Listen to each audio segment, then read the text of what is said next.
Pag-alis ng isang bidang aktres sa kapamilya serye, isiniwalat ng dahilan. Tingnan ang mga detalye.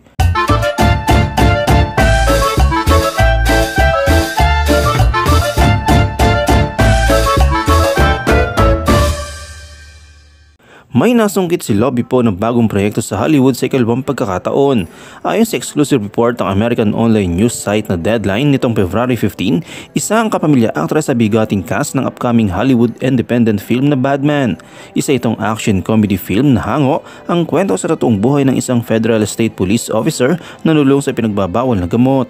Ang American Pie star na si Sian William Scott ang bibida rito, kasama niya si Johnny Simmons, ang The Perks of Being a Wallflower, Rob Riggle mula sa 21 Jump Street, Chance Perdomo mula sa After We Fell at Andre Highland mula sa Barry.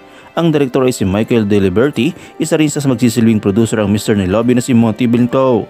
Sa IG nitong Biyernes, ni February 16, proud at masaya inanunsyo ni Lobby sa kanyang mga fans ang bago niyang milestone sa Hollywood. Ito'y matapos niyang i-post ang screenshot ng nasabing headline na kalakip ang mga litrato niya kasama ang ilang Hollywood co-stars.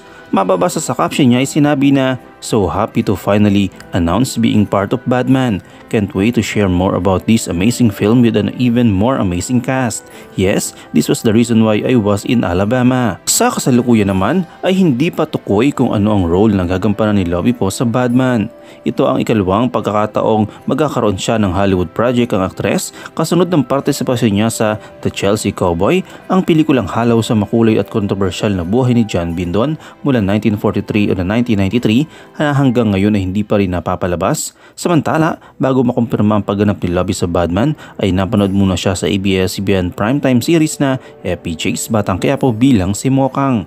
Kung matatandaan nga ng taong 2021, na napasama si Lobby Po sa Hollywood film na ito.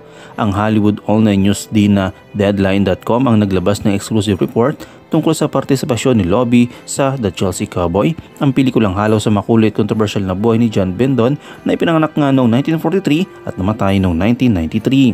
Si Bindon ang English actor na kilala sa pagiging gangster at may connection sa London underworld nung nabubuhay pa siya. Ginampanan ni Lobby Po sa The Chelsea Cowboy ang karakter ni Dana Gillespie, ang British blues singer na malaki ang kinalaman kaya nakilala ni Bindon ng mga sikat at malimpluwensyang mga tao kabilang na si Princess Margaret.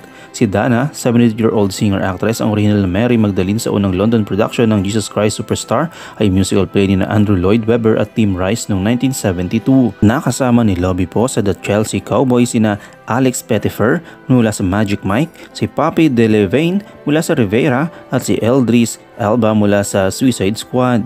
Ang direktor ng pelikula ay si Ben Coxon mula sa The Waiting for Anya. Kinumpirma ni Lobby ang kanyang partisipasyon noon sa The Chelsea Cowboy sa pamamagitan din ng kanyang EIG noong August 25 ng umaga. Anong yung komento kaugnay dito? Shoutout tayo kina AB Vibes June, kay Alexa Drago Seed at kay Chris Jerry Cruz. I-comment mo lang ang inyong opinion sa comment section at huwag kalimutang i-like, i-follow, i-subscribe ang bcgram.net para sa mga latest happenings.